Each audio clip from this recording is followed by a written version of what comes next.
Kwa madalali kuwa kazini bila kusajiliwa, na hata wakisajiliwa wanatakiwa pia wafanye kazi chini ya wataalamu, kwa sababu kazi zozote zinahitaji kuwa na wataalamu.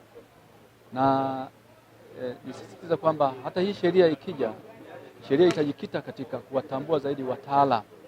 Madalali sio kwamba hatutambui juhudi zao, watambui wao kama wao. Tunawatambua vizuri sana na kazi zao tunazitambua, lakini tunatakiwa kufanya kazi kitaalamu. Kwa hiyo watafanya kazi chini ya wataalamu.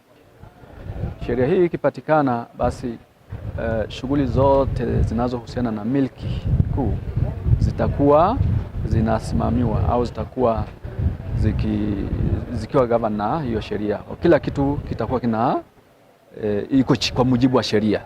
Kwa hata transactions zozote zitakazofanyika zitakuwa kwa mujibu wa sheria.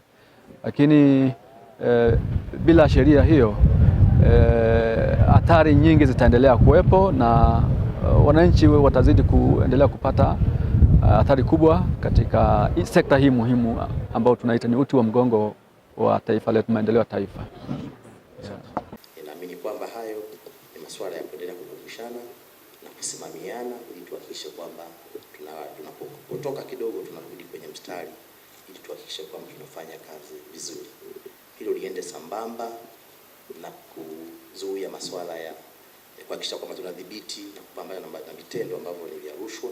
Na hili sasa si tu kwa private sector, lakini na sisi kwetu serikalini. Nyie wote mnaona sasa hivi jitihada kubwa, mmezungumzia mifumo ya kielektroniki. The purpose of it ni kuhakikisha kwamba tunapunguza interface kati ya client na mtumishi.